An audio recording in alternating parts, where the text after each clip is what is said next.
এখানে একটা ট্রেন মিরাট থেকে দিল্লি যাচ্ছে 6টা থেকে, 6টায় যাচ্ছে 10টায় পৌঁছেছে, মানে টোটাল 4 ঘন্টা টাইম লাগছে। আরেকটা ট্রেন আসছে দিল্লি থেকে মিরাটে, যেটা 8টায় ছেড়েছে, পৌঁছচ্ছে 11:30টায়, তাহলে এই টাইম লাগছে 3.5 ঘন্টা। এবার এটাকে যদি রেশিওতে কনভার্ট করে দিই তাহলে এটা হয়ে যাবে 8:7, এটা টাইমের রেশিও, আর স্পিডের রেশিও হয়ে যাবে 7:8। তো এদের ডিস্টেন্সটা ধরবো এই দুটোর একটা এলসিএম, যেটাকে 4 দিয়েও ভাগ করা যায়, 3.5 দিয়েও ভাগ করা যায়।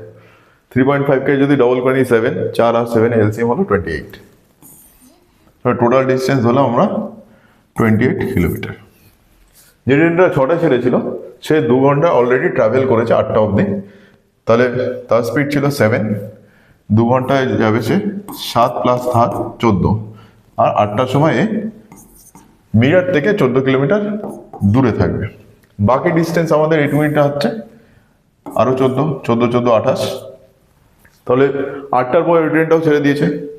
এবার দুজনের রিলেটিভ স্পিড কত না 7 + 8 15। তাহলে এই 14কে আমরা 15 দিয়ে ডিভাইড করবো, ইন্টু 60 করে দেবো। 4 4 14 56, তাহলে 56। 8টার পর 56 মিনিট, মানে 8টা 56তে এদের দেখা হবে।